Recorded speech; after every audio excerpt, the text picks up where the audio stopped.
അല്ലാഹു സുബ്ഹാനഹു വ തആലയുടെ വിധിവിലക്കുകൾ ജീവിതത്തിൻ്റെ മുഴുവൻ മേഖലകളിലും കൃത്യമായി പാലിക്കണം, സൂക്ഷിക്കണമെന്ന് എല്ലാ ആളുകളെയും വളരെ ഗൗരവമായ ഭാഷയിൽ വസിയ്യത്ത് ചെയ്യുന്നു, ഉപദേശിക്കുന്നു.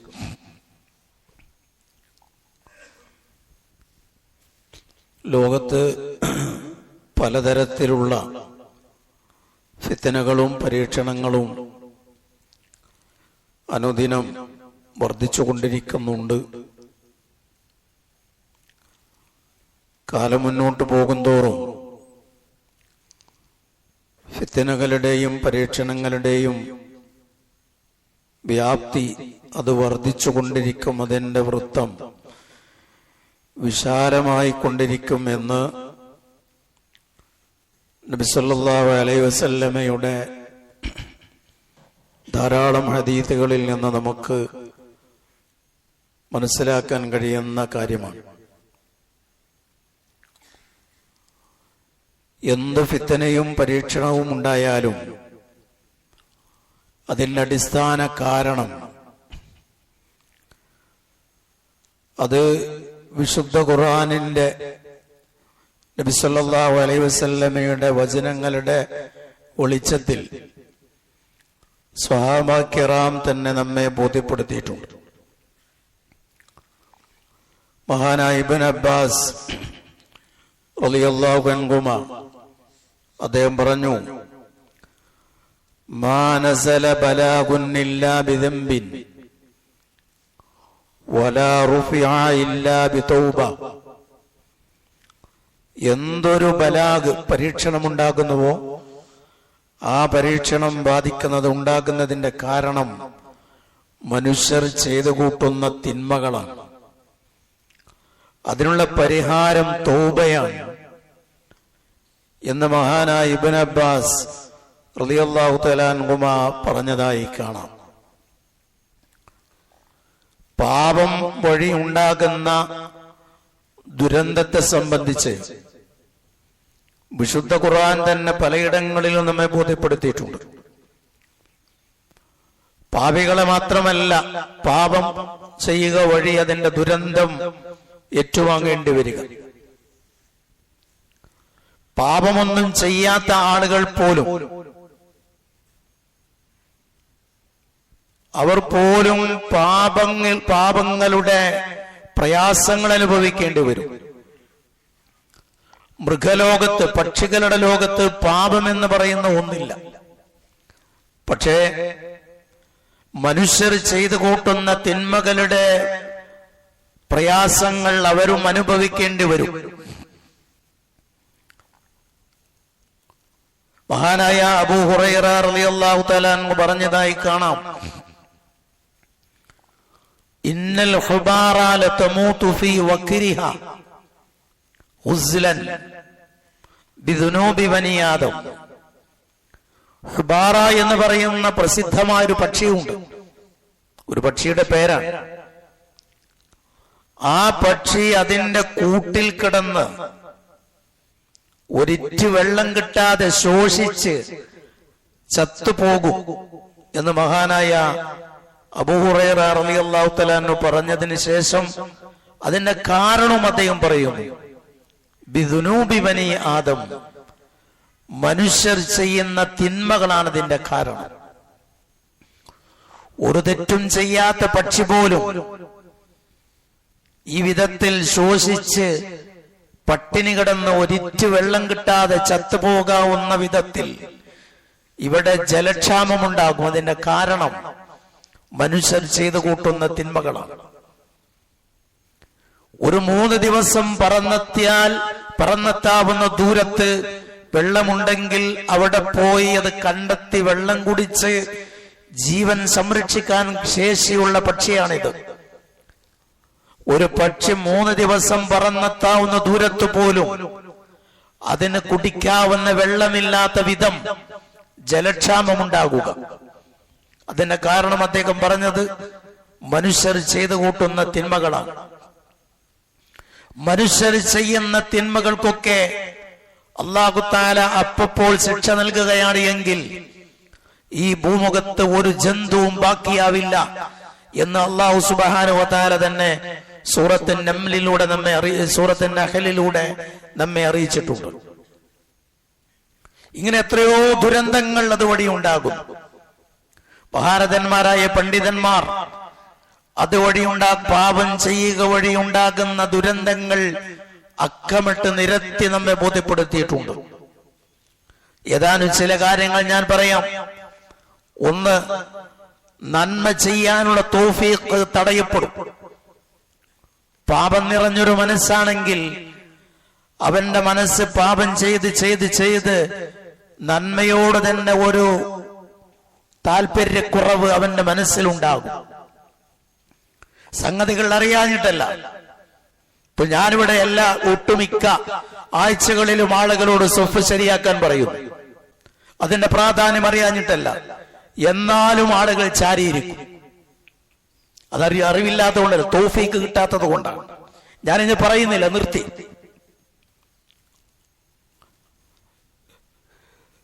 തിന്മകൾ ചെയ്യുക വഴി മനുഷ്യ മനസ്സിൽ പാപം അത് ചേക്കേറുമ്പോൾ നന്മക്ക് കടന്നു വരുവാനുള്ള സകലമാന വാതായനങ്ങളും കൊട്ടിയടക്കപ്പെടും, തൗഫീഖ് നഷ്ടപ്പെടും എന്ന് വിശുദ്ധ ഖുർആനിന്റെ പ്രമാണങ്ങളുടെ വെളിച്ചത്തിൽ പണ്ഡിതന്മാർ പറയുന്നു. കാര്യമായ ഒരു അധ്വാനവും ആവശ്യമില്ലാത്ത നന്മകൾ പോലും ചെയ്യാൻ കഴിയാതെ മനുഷ്യൻ നന്മയിൽ നിന്ന് പിറകോട്ട് പോകുന്ന സ്ഥിതിവിശേഷമുണ്ടാകും.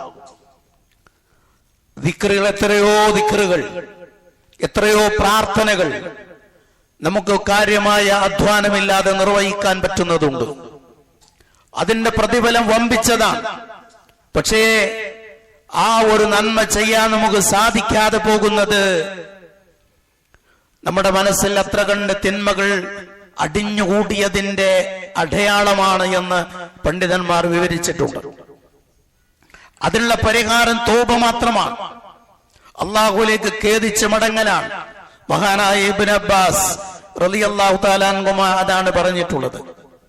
മറ്റൊരു കാര്യം പറഞ്ഞിട്ടുള്ളത്, മക്കൾ വഴി നമ്മളെ അല്ലാഹു തആല പരീക്ഷിക്കും.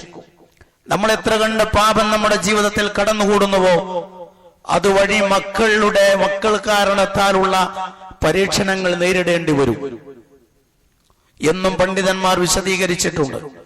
നമ്മൾ നല്ല ആളുകളായാൽ അതിന്റെ ബറക്കത്ത് കൊണ്ട് നമ്മുടെ മക്കളെയും അല്ലാഹു തആല നല്ലവരാക്കി അവർക്കുള്ള സംരക്ഷണവും അല്ലാഹു സുബ്ഹാനഹു വ തആല നൽകുമെന്ന് പറഞ്ഞിട്ടുണ്ട്.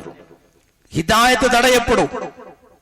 ഒരു നല്ല മനസ്സില്ല എങ്കിൽ, നന്മ സ്വീകരിക്കാനുള്ള ഒരു നല്ല ശുദ്ധമായ മനസ്സ് നമുക്ക് ഇല്ല എങ്കിൽ, നമ്മൾ പഠിക്കുന്ന മനസ്സിലാക്കുന്ന കാര്യങ്ങൾ ഉൾക്കൊണ്ട് ജീവിതത്തെ ക്രമപ്പെടുത്താൻ സാധിക്കാതെ വരും. കേവലം അറിവുകൾ ഉണ്ടായത് കൊണ്ട് കാര്യമില്ല, അത് കർമ്മമാക്കി അമലാക്കി മാറ്റാൻ പറ്റണം. ജൂതന്മാർക്ക് മുഹമ്മദ് നബി സല്ലല്ലാഹു അലൈഹി വസല്ലമ അന്ത്യപ്രവാചകനാണ് എന്ന വിഷയം, എന്ന കാര്യം സ്വന്തം മക്കളെ അറിയുന്നത് പോലെ അവർക്കറിയാമായിരുന്നു. എന്നിട്ടും അവർക്ക് ആ ഹിദായത്ത് ഉൾക്കൊള്ളാൻ സാധിക്കാതെ പോയത് നന്മയോടുള്ള യാതൊരുവിധ താല്പര്യമോടെ മനസ്സിലുണ്ടായിരുന്നില്ല എന്നതുകൊണ്ടാണ് അതിന്റെ ഒരു അടിസ്ഥാന കാരണമായി പറയുന്നത്. പണ്ഡിതന്മാർ കൃത്യമായി പ്രമാണങ്ങൾ ഉദ്ധരിച്ചു പറയുന്നതാണ്. ദീനിയായ കാര്യങ്ങൾ മനസ്സിലാക്കുവാനുള്ള ശേഷി നഷ്ടപ്പെട്ടു പോകും. ഒരായത്ത് പറഞ്ഞാൽ, ഒരു ഹദീസ് പറഞ്ഞാൽ, ആയത്തും ഹദീസും ഒട്ടും സങ്കീർണതയില്ലാത്ത കാര്യങ്ങളാണ്. നമ്മുടെ ദീൻ എന്ന് പറയുന്നത് ഒട്ടും സങ്കീർണതയില്ലാത്ത, ലവലേശം സങ്കീർണതയില്ലാത്ത സ്പഷ്ടമായ കാര്യങ്ങളാണ്. പക്ഷെ അത് മനസ്സിലാക്കാനുള്ള തൗഫീഖ് കിട്ടാതെ പോകും മനസ്സിൽ പാപങ്ങൾ നിറഞ്ഞു നിൽക്കുന്നുവെങ്കിൽ. മഹാരഥന്മാരായ പണ്ഡിതന്മാർ അതിന്റെയും യഥേഷ്ട ഉദാഹരണങ്ങൾ പറഞ്ഞിട്ടുണ്ട്. നമ്മളൊക്കെ നമസ്കരിക്കുകയും മറ്റു ഇബാദത്തുകളൊക്കെ നിർവഹിക്കുകയും ചെയ്യുന്നവരാണ്. ഈ ഇബാദത്തിന്റെ നിർവഹണത്തിൽ നമുക്കൊരു സംതൃപ്തി കിട്ടാറുണ്ടോ? നമ്മൾ ഓരോരുത്തരും ആലോചിച്ച് നോക്കുക. നമസ്കാരത്തിൽ നമുക്ക് എന്തെന്നില്ലാത്തൊരു ലദ്ദത്ത്, ആസ്വാദനം, ഒരു റാഹത്ത്, നമസ്കാരത്തിൽ നമുക്ക് കിട്ടാറുണ്ടോ? റാഹത്ത് കിട്ടാതെ പോകുന്നത് നമ്മുടെ മനസ്സിൽ പാപങ്ങൾ എവിടെയോ അടിഞ്ഞുകൂടിയതിന്റെ അടയാളമാണ്. മഹാനായ റസൂലുള്ളാഹി സ്വല്ലല്ലാഹു അലൈഹി വസല്ലമ രാത്രി ദീർഘനേരം നമസ്കാരം നിർവഹിച്ചിരുന്നു എന്ന് നമുക്കറിയാം. ഒരൊറ്റ റക്അത്തിൽ തന്നെ പലപ്പോഴും നമ്മൾ കേട്ടതും മനസ്സിലാക്കിയതുപോലെ ഒറ്റ റക്അത്തിൽ തന്നെ അൽ ബഖറയും നിസാഉം ആലു ഇംറാനും ഒക്കെ ഓതി റസൂലുള്ളാഹി സ്വല്ലല്ലാഹു അലൈഹി വസല്ലമ നമസ്കരിച്ചിരുന്നു. ഒരൊറ്റ റക്അത്തിൽ അങ്ങനെ 11 റക്അത്ത് റസൂലുള്ളാഹി സ്വല്ലല്ലാഹു അലൈഹി വസല്ലമ നമസ്കരിച്ചിട്ടുണ്ട്. ഓതാനെടുക്കുന്ന ഏറെക്കുറെ അതേ സമയം റുക്കൂ ചെയ്യാൻ, ഇഅ്തിദാൽ, സുജൂദ്, ഇടയിൽ ഇരുത്തം, ഇതിനൊക്കെ അത്ര സമയമെടുക്കും. അത്ര കണ്ട് നമസ്കരിക്കുന്നത് എന്തുകൊണ്ടാണ്? അത്ര കണ്ട് ദീർഘമായ ഒരു നമസ്കാരം റസൂലുള്ളാഹി സ്വല്ലല്ലാഹു അലൈഹി വസല്ലമക്ക് സാധിക്കുന്നത് ഇബാദത്തിൽ അത്ര കണ്ട് നബി സല്ലല്ലാഹു അലൈഹി വസല്ലമ രസം കണ്ടെത്തിയിരുന്നു. നമുക്ക് ഭൗതിക വിഭവങ്ങളുടെ രസമേ അറിയൂ.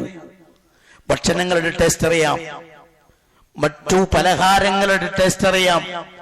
ഇബാദത്തിന്റെ ഒരു ടേസ്റ്റ് ഉണ്ട്. ഇബാദത്ത് വഴി കിട്ടുന്ന ഒരു ലദ്ദത്തും റാഹത്തുമുണ്ട്. അത് നമുക്ക് കിട്ടാറുണ്ടോ എന്നത് ഞാനടക്കമുള്ള ആളുകൾ പരിശോധിക്കേണ്ടതാണ്. കിട്ടാതെ പോകുന്നുവെങ്കിൽ അടിയന്തര ചികിത്സ ആവശ്യമുള്ള ഒരു രോഗമാണ് അത് എന്ന് നമ്മൾ തിരിച്ചറിയണം. അതാണ് അതിനുള്ള പരിഹാരം. അതിന്റെ പരിഹാരം തൗബയാണെന്ന് പറഞ്ഞു. ഉടനെ അത് തിരിച്ചറിഞ്ഞ് അള്ളാഹുവിലേക്ക് ഖേദിച്ചു മടങ്ങണം. പാപങ്ങൾ ഒരുപാട് ചെയ്യണമെന്നില്ല. ചെറിയ ഒരു കാര്യം ചെയ്താൽ തന്നെ അള്ളാഹു സുബ്ഹാനഹു വ തആല നമുക്ക് വലിയ അനുഗ്രഹങ്ങൾ ചിലപ്പോൾ തടഞ്ഞു വെക്കും. മഹാനായ ആദം നബി അലൈഹിസ്സലാം സ്വർഗത്തിൽ നിന്ന് ബഹിഷ്കൃതനായത് ഒറ്റ ഒരു വിലക്ക് ലംഘിച്ചതുകൊണ്ടാണ്. ഒറ്റ ഒരു വിലക്ക് ലംഘിച്ചതുകൊണ്ടാണ് സ്വർഗത്തിൽ നിന്ന് ബഹിഷ്കൃതനായത്. ഇബ്ലീസ് ശപിക്കപ്പെട്ടവനായത് അള്ളാഹുവിന്റെ ഒരു കൽപ്പന ലംഘിച്ചത് കൊണ്ടാണ്. അതിനർത്ഥം, അതിന്റെ മറുവശം, നമ്മുടെ പാപങ്ങൾ മുഴുവനും അള്ളാഹു തആല പുറത്തു തന്നിട്ടില്ല എങ്കിൽ, മുഴു പാപങ്ങളും പുറത്തു തന്ന ഒന്ന് മാത്രം അള്ളാഹു ബാക്കി വെച്ചാൽ പോലും നമുക്ക് അള്ളാഹു സ്വർഗം നൽകില്ല. 1000 തിന്മ നമ്മുടെ ജീവിതത്തിൽ ഉണ്ടെന്ന് വെക്കുക, 999 പുറത്തു തന്നു. ഒന്ന് മാത്രം അള്ളാഹു തആല പുറത്തു തരാതെ അങ്ങനെ ബാക്കി വെച്ചാൽ സ്വർഗപ്രവേശം സാധ്യമല്ല. മുഴുപാപങ്ങളും പൊറുക്കപ്പെടുന്നവർക്ക് സ്വർഗം ലഭിക്കും. അതുകൊണ്ട് അത് ഏറ്റവും പ്രധാനമാണ്. തൗബ ഏറ്റവും പ്രധാനമാണ്. നമ്മുടെ ശരീരത്തിലെ ഓരോ അവയവങ്ങൾ കൊണ്ട് നമുക്ക് നന്മ ചെയ്യാൻ പറ്റും. കൈ കൊണ്ട് നന്മ ചെയ്യാം, കാലുകൊണ്ട് ചെയ്യാൻ പറ്റും, നാവ് കൊണ്ട് ചെയ്യാൻ പറ്റും, കണ്ണുകൊണ്ട് നന്മ ചെയ്യാൻ പറ്റും. ഇതേ അവയവങ്ങൾ കൊണ്ട് തിന്മയും ചെയ്യാൻ പറ്റും. വേണ്ടാവൃത്തിയിലേക്ക് നോക്കിയാൽ അത് കണ്ണുകൊണ്ടുള്ള തിന്മയാണ്.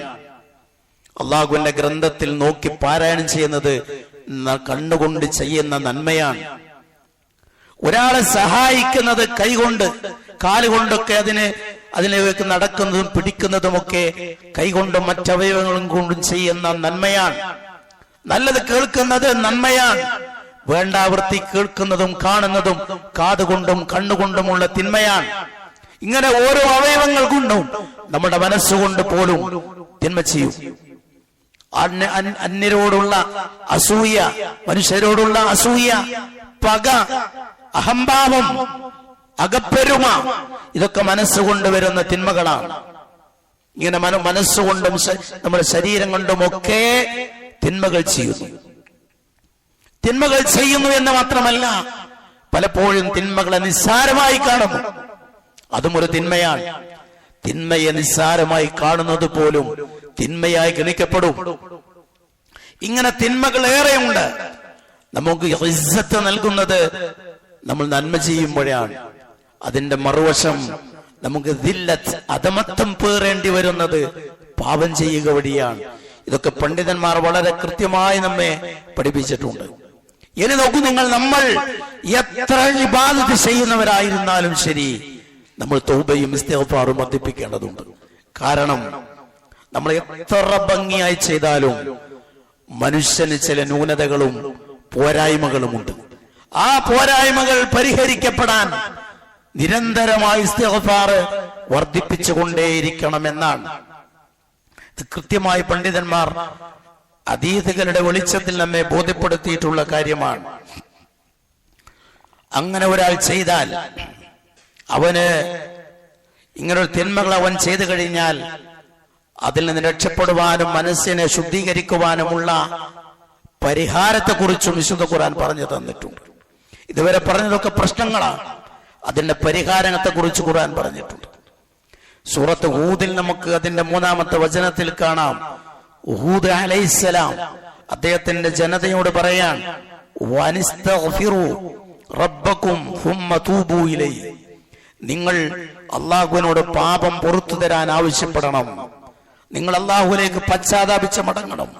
അങ്ങനെ നിങ്ങൾ ചെയ്താൽ യുമത്തിഉകും മതാഅൻ ഹസന, അവൻ നിങ്ങൾക്ക് സൗഖ്യം അനുഭവിക്കും, നല്ല സുഖം അല്ലാഹു തആല നിങ്ങൾക്ക് നൽകും. അതിന്റെ വിശദീകരണത്തിൽ മഹാരഥന്മാരായ പണ്ഡിതന്മാർ പറഞ്ഞിട്ടുണ്ട്, അല്ലാഹു തആല സൗഖ്യം നൽകുമെന്ന് പറഞ്ഞാൽ സഅത്തുർ റിസ്ഖ്, വിശാലമായ ഉപജീവനം നൽകും. ഉപജീവനം എന്ന് പറഞ്ഞാൽ കേവലം ഭക്ഷണം മാത്രമല്ല.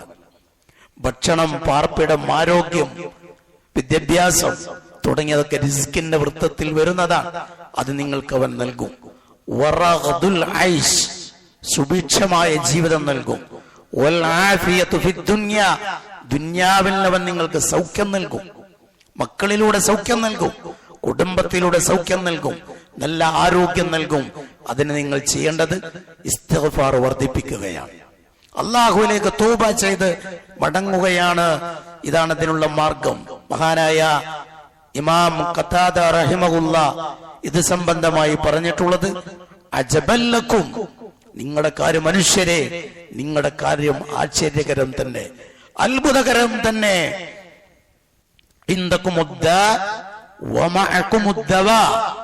നിങ്ങളുടെ പക്കൽ നിങ്ങൾക്ക് രോഗമുണ്ട്, ആ രോഗത്തിനുള്ള മരുന്നും നിങ്ങളുടെ കയ്യിലുണ്ട്.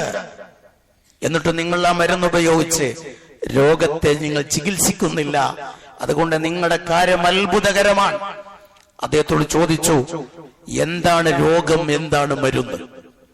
ഖതാദ റഹിമഹുല്ലാഹ് പറഞ്ഞു, രോഗം എന്ന് പറയുന്നത് പാപങ്ങളാണ്, മരുന്ന് എന്ന് പറയുന്നത് ഇസ്തിഗ്ഫാറാണ്. നിങ്ങളെ ബാധിക്കുന്ന രോഗമാണ് പാപങ്ങൾ.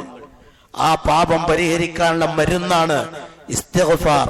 അത് നിങ്ങൾ നിരന്തരമായി ചെയ്തുകൊണ്ടിരിക്കണം. ഇപ്പോഴും നമ്മുടെ ജീവിതം പരിശോധിച്ചാൽ ഒന്നുകിൽ അൽഹംദുലില്ലാ പറയാനാണ്, അല്ലെങ്കിൽ അസ്തഗ്ഫിറുല്ലാ പറയാനാണ്. കാരണം മഹാനായ ഹസനുൽ ബസ്രി റഹിമഹുള്ളയുടെ ഒരു ചരിത്രത്തിൽ നമുക്ക് കാണാം അതിന്റെ കാരണം. ഹസനുൽ ബസ്രി റഹിമഹുള്ള കുറച്ച് വീട്ടു സാധനങ്ങൾ വാങ്ങി ഒരു ചുമട്ട് തൊഴിലാളിയെ വിളിച്ച് ഇതെന്റെ വീട്ടിലേക്ക് ഒന്ന് എത്തിച്ചു തരാൻ അദ്ദേഹത്തോട് ആവശ്യപ്പെട്ടു. ചുമടും പേറി ഈ തൊഴിലാളി പോകുമ്പോ വീട്ടിലെത്തുന്നതുവരെ ഈ തൊഴിലാളി അൽഹംദുലില്ലാ, അസ്തഗ്ഫിറുല്ലാ ഇതിങ്ങനെ ആവർത്തിച്ച് പറഞ്ഞുകൊണ്ടേയിരുന്നു. ഹസനുൽ ബസ്രി റഹിമഹുല്ലാഹ് അദ്ദേഹത്തോട് ചോദിച്ചു, എന്താണ് നിങ്ങൾ ഈ 2 വാചകങ്ങൾ ഇത്ര കണ്ട് ആവർത്തിച്ച് പറയുന്നത്? ആ ചുമട്ട് തൊഴിലാളി നൽകിയ മറുപടി, ഞാൻ മുഴു സമയത്തും അള്ളാഹു നൽകിയ അനുഗ്രഹങ്ങൾ അനുഭവിച്ച് ജീവിക്കുന്നവനാണ്. അള്ളാഹുവിന്റെ അനുഗ്രഹം ഇല്ലാതെ ഒരു നിമിഷാർദ്ധം പോലും നമുക്ക് ജീവിക്കാൻ സാധ്യമല്ല. മുഴു സമയവും ഞാൻ അള്ളാഹുവിന്റെ അനുഗ്രഹം അനുഭവിച്ച് ജീവിക്കുന്നവനാണ്. അതുകൊണ്ട് ഞാൻ അവനെ സ്തുതിക്കുന്നു. എത്ര സ്തുതിച്ചാലും മതി വരില്ല. അതോടൊപ്പം അള്ളാഹു സുബ്ഹാനഹു വ തആല എനിക്ക് നൽകിയ ഈ അനുഗ്രഹങ്ങൾക്ക് നന്ദി കാണിക്കുന്ന വിഷയത്തിൽ എന്റെ പക്കൽ നിന്ന് ഗുരുതരമായ വീഴ്ചകളും സംഭവിക്കുന്നു. അതുകൊണ്ട് അത് പുറത്തു തരാൻ ഞാൻ ആവശ്യപ്പെടുകയും ചെയ്യുന്നു. നമ്മൾ ചിന്തിച്ചാൽ ഇത് നമ്മളും ആവർത്തിക്കേണ്ടി വരും. നമ്മുടെ ജീവിതം എന്ന് പറയുന്നത് അള്ളാഹു നൽകിയ അനുഗ്രഹങ്ങളുടെ നടുവിലാണ്. അതിനുള്ള അനുഗ്രഹങ്ങൾക്കുള്ള നന്ദി കാണിക്കുന്ന വിഷയത്തിൽ നമ്മുടെ അടുക്കൽ നിന്ന് മനുഷ്യ സഹജമായ പിഴവുകളൊക്കെ സംഭവിക്കുകയും ചെയ്യുന്നു. മനഃപൂർവ്വം സംഭവിക്കുന്നതുണ്ട്, മനുഷ്യ സഹജമായി സംഭവിക്കുന്ന പിഴവുകളുമുണ്ട്. ഏതായിരുന്നാലും നമുക്ക് ഇസ്തിഗ്ഫാർ നടത്താനല്ലാതെ, നമുക്ക് ഹംദ് അല്ലാഹുവിനെ സ്തുതിക്കാനല്ലാതെ നമുക്ക് സമയമുണ്ടാവില്ല. അത് മുഴുവനും ഈ അനുഗ്രഹങ്ങളെ കുറിച്ചും നമ്മുടെ വീഴ്ചകളെ സംബന്ധിച്ചും നമ്മൾ ചിന്തിച്ചാൽ അതാണ് ഉണ്ടാകുക എന്ന് മഹാനായ ഹസനുൽ ബസ്രി റഹിമഹുള്ള ഈ ചരിത്രം ഉദ്ധരിച്ച്, അദ്ദേഹത്തിന്റെ അനുഭവം ഉദ്ധരിച്ച് നമ്മെ ബോധ്യപ്പെടുത്തുകയാണ്. ഇത് കൃത്യമായി പാലിച്ചു കഴിഞ്ഞാൽ നമുക്ക് ഇഹത്തിലും പരത്തിലും നേട്ടങ്ങൾ ഉണ്ടാവും. ഒന്ന് ഇവിടെ കിട്ടുന്ന നേട്ടമെന്ന് പറഞ്ഞാൽ നേരത്തെ പറഞ്ഞ സൗഖ്യമാണ്, മനസ്സമാധാനമാണ്. മഹാനായ ഇബ്നുൽ ഖയ്യിം റഹിമഹുള്ളയെ പോലെയുള്ള പണ്ഡിതന്മാർ പറഞ്ഞിട്ടുണ്ട്, ഇവിടെ ഈ ഇഹലോകത്ത് ഒരു സ്വർഗമുണ്ട്. ആ സ്വർഗത്തിൽ പ്രവേശിക്കാത്ത ഒരാൾക്ക് നാളെ പരലോകത്തിലുള്ള സ്വർഗത്തിലും പ്രവേശിക്കാൻ കഴിയില്ല. ഇഹലോകത്തുള്ള സ്വർഗം എന്ന് പറയുന്നത് അള്ളാഹുവിനെ ഇബാദത്ത് ചെയ്തും അവനോട് പാപമോചനത്തിന് അർത്ഥിച്ചും ദിക്റുകൾ ചൊല്ലിയും അങ്ങനെ ലഭ്യമാകുന്ന മനസ്സമാധാനം, അതാണ് ഇഹലോകത്തെ സ്വർഗം. അങ്ങനെയുള്ള ഒരു സ്വർഗത്തിൽ പ്രവേശിക്കാത്ത ഒരാൾക്ക് പരലോകത്തെ യഥാർത്ഥ സ്വർഗത്തിൽ അവൻ പ്രവേശിക്കാൻ സാധ്യമല്ല എന്ന് മഹാനായ ഇബ്നുൽ ഖയ്യിം റഹിമഹുള്ള പറഞ്ഞതായി നമുക്ക് കാണാൻ പറ്റും. അതേപോലെ വേറെയും ഒരുപാട് നേട്ടങ്ങൾ റസൂലുള്ളാഹി സ്വല്ലല്ലാഹു അലൈഹി വസല്ലം പറഞ്ഞു, മൻ ലസിമൽ ഇസ്തിഗ്ഫാറ ജഅലല്ലാഹു മിൻ കുല്ലി ളിഖിൻ മഖ്റജ. ഒരാൾ ഇസ്തിഗ്ഫാർ പതിവായി നിർവഹിച്ചാൽ അവന് ദുനിയാവിൽ അനുഭവിക്കുന്ന ഞെരുക്കത്തിൽ നിന്നും അല്ലാഹു തആല മോചനം നൽകും. എന്തൊക്കെ ഞെരുക്കങ്ങളും പ്രയാസങ്ങളുമാണ് നമ്മൾ അനുഭവിക്കുന്നത്. റസൂലുള്ളാഹി ഇന്ന ഞെരുക്കം എന്ന് പറഞ്ഞിട്ടില്ല. അപ്പൊ സകലമാന ഞെരുക്കങ്ങളിൽ നിന്നും ഒരാൾക്ക് രക്ഷ കിട്ടും. മക്കൾ വഴിയോ സാമ്പത്തികമായോ ആരോഗ്യ സംബന്ധിയായോ ഒക്കെയുള്ള സകലമാന പ്രയാസങ്ങളിൽ നിന്നും ഞെരുക്കത്തിൽ നിന്നും അല്ലാഹു തആല അവന് രക്ഷ നൽകും.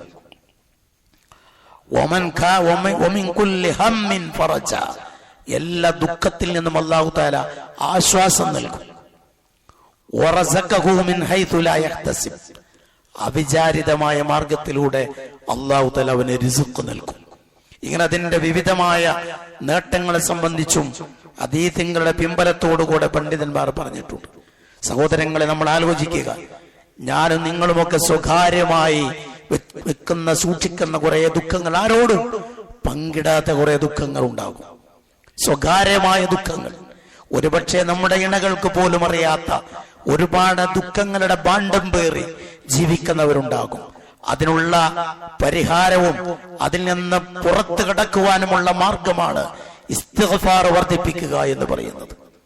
റസൂലുള്ളാഹി സ്വല്ലല്ലാഹു അലൈഹി വസല്ലമ അടക്കമുള്ള പ്രവാചകന്മാർ ആരും തന്നെ പാപം ചെയ്യാത്തവരാണ്, പാപ സുരക്ഷിതരാണ്. അങ്ങുള്ള പ്രവാചകന്മാർ പോലും എത്രയോ തവണ ഇസ്തിഗ്ഫാർ നടത്തുന്നു. റസൂലുള്ളാഹി സ്വല്ലല്ലാഹു അലൈഹി വസല്ലമ തന്നെ ഒരു ദിവസം 100 തവണയൊക്കെ അള്ളാഹുവിനോട് പാപം പുറത്തു തരാൻ ആവശ്യപ്പെടുന്നു. ഒരൊറ്റ പാപവും ചെയ്യാത്ത പാപ സുരക്ഷിതനായ റസൂലുള്ളാഹി സ്വല്ലല്ലാഹു അലൈഹി വസല്ലമ പോലും ഒരു ദിവസം 100 തവണ പാപങ്ങൾ പുറത്തു തരണേ എന്നാവശ്യപ്പെടുമ്പോൾ പാപങ്ങൾക്ക് നടുവിൽ ജീവിക്കുന്ന നമ്മൾ എത്ര കണ്ട് ഇസ്തിഗ്ഫാർ നടത്തേണ്ടതുണ്ട് എന്ന് നമ്മൾ ഓരോരുത്തരും ആലോചിക്കേണ്ടതാണ്. ഭൗതികമായ അതിന്റെ നേട്ടങ്ങൾ വീണ്ടും നമുക്ക് കാണാൻ പറ്റും. സൂറത്ത് നൂഹിൽ അല്ലാഹു സുബ്ഹാനഹു വ തആല പറഞ്ഞിട്ടുണ്ട്. മഹാനായ ഹസനുൽ ബസ്രി റഹിമഹുള്ളയുടെ ഒരു ചരിത്രം കൂടെ ഈ ആയത്തിനോട് ചേർത്ത് വെച്ചുകൊണ്ടാണ് പണ്ഡിതന്മാർ അത് പറഞ്ഞിട്ടുള്ളത്. ഹസനുൽ ബസ്രി റഹിമഹുള്ളയോട് ഒരാൾ വന്നിട്ട് പറഞ്ഞു, വരൾച്ച ബാധിച്ചിട്ടുണ്ട്, വെള്ളം കിട്ടാതെ വരൾച്ച ഉണ്ടായിട്ടുണ്ട്. ഹസനുൽ ബസ്രി റഹിമഹുള്ള അദ്ദേഹത്തോട് പറഞ്ഞു, നീ അല്ലാഹുവിനോട് ഇസ്തിഗ്ഫാർ നടത്തും, പാപമോചനത്തിന് വേണ്ടി പ്രാർത്ഥിക്കും. വേറൊരാള് പറഞ്ഞു, ദാരിദ്ര്യം എന്നെ വലിഞ്ഞു മുറുക്കുന്നു, ദാരിദ്ര്യത്തിന്റെ പിടിയിലാണ് ഞാൻ. അദ്ദേഹത്തോട് പറഞ്ഞു, നീ ഇസ്തിഗ്ഫാർ വർദ്ധിപ്പിക്കണം. വേറൊരാള് പറഞ്ഞു, സന്താന സൗഭാഗ്യമുണ്ടായിട്ടില്ല, വിവാഹം കഴിഞ്ഞിട്ട് വർഷങ്ങളായിട്ടും ഒരു സന്താനം ഉണ്ടായിട്ടില്ല. അദ്ദേഹം പറഞ്ഞു, ഇസ്തിഗ്ഫാർ നടത്തണം. വേറൊരാൾ പറഞ്ഞു, എന്റെ കൃഷിയൊക്കെ ഉണങ്ങി നശിച്ചുപോയി. ഹസനുൽ ബസ്രി റഹിമഹുല്ലാഹ് പറഞ്ഞു, നീ ഇസ്തിഗ്ഫാർ നടത്തണം. എന്തുവെന്ന് പറഞ്ഞാലും അദ്ദേഹം പറയുന്നത് ഇസ്തിഗ്ഫാർ നടത്തണമെന്നാണ്. അള്ളാഹുവിനോട് പാപം പുറത്തു തരാൻ ആവശ്യപ്പെടണം. ഇത് കേട്ടു നിന്ന ശിഷ്യന്മാർ ചോദിച്ചു, എന്താണ് ഷേഖ്, എല്ലാ ആളുകളോടും താങ്കൾ ഒരു കാര്യമാണല്ലോ നിർദ്ദേശിക്കുന്നത്, എന്ത് പരാതിപ്പെട്ടാലും നിങ്ങൾ അവരോടൊക്കെ നിർദ്ദേശിക്കുന്നത് ഇസ്തിഗ്ഫാർ നടത്തണമെന്നാണല്ലോ. ഹസനുൽ ബസ്രി റഹിമഹുല്ലാഹ് പറഞ്ഞു, മാ ഖുൽതു മിൻ ഇൻദി ഷൈഅൻ, ഞാൻ എന്റെ വകയായി ഒന്നും പറഞ്ഞിട്ടില്ല, എന്റെ വക പറയുന്നതല്ല ഇതൊക്കെ റബ്ബ് പറഞ്ഞതാണ് എന്ന് പറഞ്ഞിട്ട് സൂറത്തുൻ നൂഹിലെ ഞാൻ തുടക്കത്തിൽ ഓതിക്കേൽപ്പിച്ച ആയത്ത് അദ്ദേഹം പാരായണിച്ചത് കൊടുത്തു. ഫഖുൽതു ഇസ്തഗ്ഫിറൂ റബ്ബക്കും, നൂഹ് നബി അലൈഹിസ്സലാം തന്റെ ജനതയോട് പറഞ്ഞതാണ്. ഞാൻ അവരോട് പറഞ്ഞു, നിങ്ങളുടെ റബ്ബിനോട് നിങ്ങൾ ഇസ്തിഗ്ഫാറിന് വേണ്ടി തേടണം, പാപം പുറത്തു കിട്ടാൻ നിങ്ങൾ അവനോട് തേടണം. അങ്ങനെ നിങ്ങൾ തേടിയാൽ നിങ്ങളെ മുഴുവൻ പാപങ്ങളും അവൻ നിങ്ങൾക്ക് പുറത്തു തരും. യുർസിലിസ് സമാഅ അലൈക്കും മിദ്റാറ, സമൃദ്ധമായ മഴ നിങ്ങൾക്ക് അവൻ വർഷിപ്പിച്ചു തരും, അതുവഴി വരൾച്ചയില്ലാതെയാകും. വയുംദിദുകും ബിഅംവാലിൻ വബനീൻ, സന്താനങ്ങളെയും സമ്പത്തും നൽകി അവൻ നിങ്ങൾക്ക് പോഷണം നൽകും, മക്കൾ ലഭിക്കും. വയജഅൽ ലക്കും ജന്നാത്തിൻ, നിങ്ങൾക്ക് അവൻ തോട്ടങ്ങൾ ഉണ്ടാക്കി തരും. വയജഅൽ ലക്കും അൻഹാറ, അവൻ നിങ്ങൾക്ക് പുഴകൾ അരുവികൾ ഒഴുക്കിത്തരും. ഇതൊക്കെ അല്ലാഹ് പറഞ്ഞതാണ്. ഇസ്തിഗ്ഫാർ വഴി ലഭിക്കുന്ന ഭൗതികമായ നേട്ടമാണ്. ഒരാൾ ഭൗതികമായൊരു നേട്ടം മാത്രം ലക്ഷ്യം വെച്ച് ഇസ്തിഗ്ഫാർ നടത്തുകയും ചെയ്യരുത്. നമ്മൾ ഇസ്തിഗ്ഫാർ നടത്തുന്നത് അല്ലാഹുവിൽ നിന്ന് പാപമോചനം കിട്ടാനാണ്. അങ്ങനെ നിർവഹിച്ചാൽ അല്ലാഹു തആല ഈ കാര്യങ്ങൾ നമുക്ക് ചെയ്തു തരും. ഇത് നബി സല്ലല്ലാഹു അലൈഹി വസല്ലമയുടെ വചനത്തിന്റെ വെളിച്ചത്തിൽ തന്നെ ആയത്തിൽ നിന്ന് തന്നെ കിട്ടുന്ന കാര്യമാണ്. അതോടൊപ്പം തന്നെ സഹോദരന്മാരെ, പരലോകത്ത് അതിലും വലിയ നേട്ടങ്ങൾ ഉണ്ടാകും. നമ്മുടെ പാപങ്ങൾ പുറത്തു കിട്ടുക എന്നതാണ് അതിന്റെ ഏറ്റവും വലിയ നേട്ടം. പരലോകത്ത് നമുക്ക് രക്ഷപ്പെടണമെങ്കിൽ അതാണല്ലോ വേണ്ടത്. മഹാനായ റസൂലുള്ളാഹി സ്വല്ലല്ലാഹു അലൈഹി വസല്ലം പറഞ്ഞു, മൻ ഖാല അസ്തഗ്ഫിറുല്ലാഹൽ അളീം അല്ലദീ ലാ ഇലാഹ ഇല്ലാ ഹുവൽ ഹയ്യുൽ ഖയ്യൂം വഅതൂബു ഇലൈഹി എന്ന് ഒരാൾ നിഷ്കളങ്കമായ മനസ്സോടുകൂടെ ഒരാൾ നിർവഹിച്ചാൽ അവന്റെ പാപങ്ങൾ അല്ലാഹു തആല പുറത്തു കൊടുക്കും. വയിൻകാന ഫർറ മിനസ്സഅ്, അവൻ യുദ്ധത്തിൽ നിന്ന് പിന്തിരിഞ്ഞോടിയവനാണെങ്കിൽ പോലും. യുദ്ധത്തിൽ നിന്ന് പിന്തിരിഞ്ഞോടുക എന്ന് പറയുന്നത് വലിയ തെറ്റാണ്. ആത്മാർത്ഥമായി ഈ വിധത്തിൽ ഒരാൾ തൗബ ചെയ്ത് ഈ വിധത്തിൽ ഒരാൾ ഇസ്തിഗ്ഫാർ നടത്തിയാൽ ആ പാപം പോലും അല്ലാഹു തആല പുറത്തു കൊടുക്കും. അല്ലാഹുവേ, മഹാനായ അല്ലാഹുവേ, നിന്നോട് ഞാൻ എന്റെ പാപങ്ങൾ പുറത്തു തരാൻ ആവശ്യപ്പെടുന്നു. നീ മാത്രമാണ് ആരാധനക്കർഹൻ, നീ എന്നെന്നും ജീവിച്ചിരിക്കുന്നവനാണ്, നീ സ്വയം നിലനിൽക്കുകയും മറ്റുള്ളവരെ നിലനിർത്തുകയും ചെയ്യുന്നവനാണ്. നിന്നിലേക്ക് ഇതാ ഞാൻ ഖേദിച്ചു മടങ്ങുന്നു എന്നതാണ് അതിന്റെ സാരം. ഈ ഒരാശയം ഉൾക്കൊണ്ട് ഒരാൾ ഈ പ്രാർത്ഥന നിർവഹിച്ചാൽ അവന്റെ പാപങ്ങൾ അല്ലാഹു തആല പുറത്തു കൊടുക്കുക. തൗബയാണ്, അത് അല്ലാഹു തആല പുറത്തു കൊടുക്കുമെന്ന് റസൂലുള്ളാഹി സ്വല്ലല്ലാഹു അലൈഹി വസല്ലം പറയുന്നു. ആയിഷ റളിയല്ലാഹു തആല പറയുകയാണ്, പരലോകത്ത് നമുക്ക് ഏറെ സന്തോഷം ലഭിക്കുന്ന ഒരു കാര്യം, തൂബാ ലിമൻ വജദ ഫീ സുഹീഫതിഹി ഇസ്തിഗ്ഫാറൻ കസീറാ. നമ്മുടെ നന്മ എഴുതിയ ഏട് നമ്മുടെ കയ്യിൽ കിട്ടുമ്പോ അതിങ്ങനെ മറിച്ചു നോക്കുമ്പോ നമ്മൾ ഇസ്തിഗ്ഫാർ ചൊല്ലിയത് ധാരാളം അതിൽ രേഖപ്പെടുത്തിയതായി നമുക്ക് കാണാൻ പറ്റുമെങ്കിൽ അത്തരം ആളുകൾക്ക് തൂബ, അവർക്ക് മംഗളം, അല്ലെങ്കിൽ തൂബ എന്ന് പറഞ്ഞാൽ സ്വർഗം. സ്വർഗത്തിന്റെ ഒരു പേരാണ് തൂബ എന്ന്, സ്വർഗത്തിലെ ഒരു വൃക്ഷത്തിന്റെ പേര് കൂടെയാണ്, അതല്ല സ്വർഗത്തിന്റെ തന്നെ ഒരു പേര് കൂടെയാണ് തൂബ എന്ന് പറയുന്നത് എന്നൊക്കെ അതിന്റെ വ്യാഖ്യാനങ്ങൾ കാണാം. ഏതായിരുന്നാലും നമ്മുടെ ഏടുകളിൽ കാണേണ്ടത് ഗീബത്ത് പറഞ്ഞതല്ല, നമീമത്ത് പറഞ്ഞതല്ല, കുഴപ്പങ്ങൾ ഉണ്ടാക്കിയതല്ല. പ്രത്യേകിച്ച് ഇക്കാലത്ത് ഞാൻ നേരത്തെ പറഞ്ഞു, ഓരോ അവയവങ്ങൾ കൊണ്ട് നമുക്ക് നന്മ ചെയ്യാൻ പറ്റും, ഓരോ വിരൽ തുമ്പ് കൊണ്ട് നന്മ ചെയ്യാൻ പറ്റുന്ന കാലത്താണ് നമ്മൾ ജീവിക്കുന്നത്. ഇതേ വിരൽ തുമ്പ് കൊണ്ട് തന്നെ നരകം കൊയ്തെടുക്കാനും പറ്റും. അത് സൂക്ഷിക്കണം. ഒരു വിരൽ മതി, നമ്മൾ ഫോർവേഡ് ചെയ്യുന്ന ഒരു മെസ്സേജ് മതി നമ്മുടെ കർമ്മങ്ങൾ തകർന്നു പോകാൻ, നമ്മൾ നരകത്തിൽ പോയി ചാടാൻ. അതുകൊണ്ടൊരു കാര്യം ഫോർവേഡ് ചെയ്യുന്നതിന് മുമ്പ് ഒരു 100 വട്ടം ആലോചിക്കണം. പരലോകത്ത് ഗുണം ചെയ്യുമോ, ഇത് പ്രതികൂലമായി മാറുമോ? നന്മ നന്മക്ക് വേണ്ടിയായിരിക്കണം നമ്മുടെ വിരൽ തുമ്പുകൾ പോലും നമ്മൾ ഉപയോഗപ്പെടുത്തേണ്ടത്. അങ്ങനെ നന്മകൾ ചെയ്ത് നമ്മുടെ ഏടുകളിൽ ഇസ്തിഗ്ഫാറും പാപമോചനവും സുഹൃതങ്ങൾ കൊണ്ടും നിറക്കാൻ നമുക്ക് സാധിക്കണം.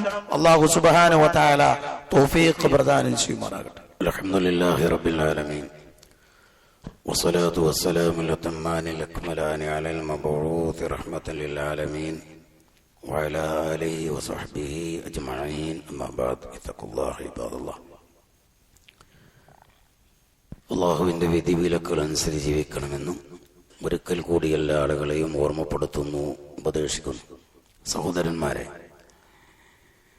ചില പ്രത്യേക സന്ദർഭങ്ങളിൽ നമ്മൾ ഇസ്തിഗ്ഫാർ, അല്ലാഹുവിനോട് പാപമോചനം തേടാൻ റസൂലുള്ളാഹി സ്വല്ലല്ലാഹു അലൈഹി വസല്ലമ പഠിപ്പിച്ചിട്ടുണ്ട്. ഒന്ന്, വുളു ഉണ്ടാക്കി കഴിഞ്ഞ ശേഷം റസൂലുള്ളാഹി പറഞ്ഞു, ഒരാൾ വുളു ഉണ്ടാക്കുകയും എന്നിട്ട് നമ്മൾ സാധാരണ വുളുവിന് ശേഷം നിർവഹിക്കുന്ന പ്രാർത്ഥനകളുടെ കൂട്ടത്തിൽ അതിനോട് ചേർത്ത് സുബ്ഹാനകല്ലാഹുമ്മ വബിഹംദിക അശ്ഹദു അല്ലാ ഇലാഹ ഇല്ലാ അൻത അസ്തഗ്ഫിറുക വഅതൂബു ഇലൈക എന്നൊരാൾ ഈ ദിക്ർ കൂടെ ചൊല്ലിയാൽ അവൻ ചെല്ലുന്ന ദിക്ർ അല്ലാഹു തആല രേഖപ്പെടുത്തുകയും എന്നിട്ട് അതിന് മുദ്ര വെക്കുകയും ചെയ്യും. മുദ്ര വെക്കുക എന്ന് പറഞ്ഞാൽ അത് പിന്നെ സുരക്ഷിതമായി എന്നർത്ഥം. വുളൂവിന് ശേഷം നിർവഹിക്കുന്ന ഒരു ദിക്റായി സ്വഹീഹായ ഹദീസിൽ വന്നിട്ടുള്ള കാര്യമാണ്. സുബ്ഹാനകല്ലാഹുമ്മ വബിഹംദിക, അല്ലാഹുവേ നിന്നെ സ്തുതിക്കുന്നതോടൊപ്പം നിന്നെ ഞാൻ പുകഴ്ത്തുന്നു. സൃഷ്ടികൾ നിന്നെ കുറിച്ച് പറയുന്ന സകലമാന ദുരാരോപണങ്ങളിൽ നിന്നെ ഞാൻ ദൂരെ നിർത്തുന്നു. നീ മാത്രമാണ് ആരാധനക്കർഹൻ എന്ന് ഞാൻ സാക്ഷ്യം വഹിക്കുന്നു. നിന്നോട് ഇതാ ഞാൻ പാപമോചനത്തിന് വേണ്ടി അർത്ഥിക്കുന്നു. നിന്നിലേക്ക് ഇതാ ഞാൻ പശ്ചാത്താപിച്ച് മടങ്ങുന്നു എന്നതാണ് അതിന്റെ ആശയം. അങ്ങനെ ഒരാൾ ചെയ്താൽ അല്ലാഹു സുബ്ഹാനഹു വ തആല അവന്റെ പരലോകത്ത് വലിയ ഒരു പുണ്യകർമ്മമായി അത് രേഖപ്പെടുത്തും എന്ന് മാത്രമല്ല, ആ സാധാരണ നമ്മൾ വുളുവിന് ശേഷം നിർവഹിക്കുന്ന ആ പ്രാർത്ഥന കൂടെ ഒരാൾ ചൊല്ലിയാൽ സ്വർഗത്തിന്റെ 8 കവാടങ്ങളിൽ ഇഷ്ടമുള്ള കവാടത്തിലൂടെ അവർ സ്വർഗത്തിലേക്ക് കടന്നു പോകുവാനും പറ്റും എന്നും നബി സല്ലല്ലാഹു അലൈഹി വസല്ലമ പറഞ്ഞിട്ടുണ്ട്. പിന്നെ ഓരോ ആരാധനയുടെ പിറകിലും നമസ്കാരം കഴിഞ്ഞാൽ ഉടൻ അസ്തഗ്ഫിറുല്ലാഹ് എന്ന് നമ്മൾ പറയണം. ഹജ്ജ് ചെയ്യുന്ന ഒരാൾ അവന്റെ ജന്മനാട്ടിലേക്ക് മടങ്ങുന്നത് അവന്റെ മാതാവ് അവനെ പ്രസവിച്ച നാളിൽ എങ്ങനെയായിരുന്നുവോ അതേപോലെ അവൻ മടങ്ങും എന്ന് പറഞ്ഞ ഒരു ഹദീസിൽ നമുക്ക് കാണാം. റജഅ ഇലാ ബലദിഹി മുസ്തഗ്ഫിറൻ അസ്തഗ്ഫിറുല്ലാഹ് എന്ന് പറഞ്ഞ് അവൻ തന്റെ നാട്ടിലേക്ക് മടങ്ങുന്നു. അങ്ങനെ ഒരാൾക്ക് പാപങ്ങളൊന്നും ചെയ്യാത്തവനെ പോലെയായി അവൻ മാറും എന്ന് റസൂലുള്ളാഹി സ്വല്ലല്ലാഹു അലൈഹി വസല്ലമ പറഞ്ഞിട്ടുണ്ട്. ഒരു സദസ്സ് വിട്ടുപിരിയുമ്പോൾ പോലും ഇസ്തിഗ്ഫാർ നടത്തണമെന്ന് റസൂൽ പറഞ്ഞിട്ടുണ്ട്. കഫാറത്തുൽ മജ്ലിസ് എന്ന് പറയുന്നത് അതാണ്. ഏറെക്കുറെ നമുക്കത് മനപ്പാടമുള്ള ആളുകളാണ് ബഹുഭൂരിപക്ഷവും. ആർക്കെങ്കിലും അതറിയില്ല എങ്കിൽ അത് പഠിച്ച് നമ്മളത് പ്രാവർത്തികമാക്കണം. അങ്ങനെ ചെയ്താൽ ആ സദസ്സിൽ വെച്ച് എന്തെങ്കിലും ഒരു തിന്മ സംഭവിച്ചു പോയിട്ടുണ്ടെങ്കിൽ അല്ലാഹു തആല അത് പുറത്തു തരും. സുബ്ഹാനകല്ലാഹുമ്മ വബിഹംദിക അശ്ഹദു അല്ലാ ഇലാഹ ഇല്ലാ അൻത അസ്തഗ്ഫിറുക വഅതൂബു ഇലൈക എന്നതാണ് ആ പ്രാർത്ഥന ദിക്റായി റസൂലുള്ളാഹി സ്വല്ലല്ലാഹു അലൈഹി വസല്ലം പഠിപ്പിച്ചിട്ടുള്ളത്. ഇങ്ങനെ വ്യത്യസ്തമായ സന്ദർഭങ്ങളിൽ ചെല്ലുന്നതോടൊപ്പം തന്നെ ഏത് സമയത്ത് നമുക്ക് നിർവഹിക്കാവുന്ന, ഏത് സമയത്തും നമുക്ക് ഇസ്തിഗ്ഫാർ നിർവഹിക്കാവുന്നതാണ്. പ്രത്യേകമായ 1-2 സന്ദർഭങ്ങൾ മാത്രം പറഞ്ഞു എന്ന് മാത്രം. രാത്രിയുടെ അന്ത്യയാമങ്ങളിൽ ഇസ്തിഗ്ഫാർ നടത്തുക. ഓരോ രാത്രിയുടെയും അവസാനത്തെ 1/3 അല്ലാഹു തആല പറയും, എന്നോട് ഇസ്തിഗ്ഫാർ പാപമോചനത്തിന് തേടുന്നവർ ആരുണ്ട്, അവർക്ക് ഞാൻ പാപമോചനം നൽകാം എന്ന് പറഞ്ഞ് അല്ലാഹു സുബ്ഹാനഹു വ തആല ഓരോ രാത്രിയും അത് വിളിച്ചു പറയുന്നു എന്ന് മുതവാത്തിറായ അനിഷേധ്യമായ പരമ്പരയിലൂടെ സ്ഥിരപ്പെട്ട ഹദീസിൽ നമുക്ക് കാണാൻ പറ്റുന്നതാണ്. ശ്രദ്ധിക്കുവാൻ അല്ലാഹു തആല നമുക്ക് ഏവർക്കും തൗഫീഖ് പ്രദാനം ചെയ്യുമാറാകട്ടെ.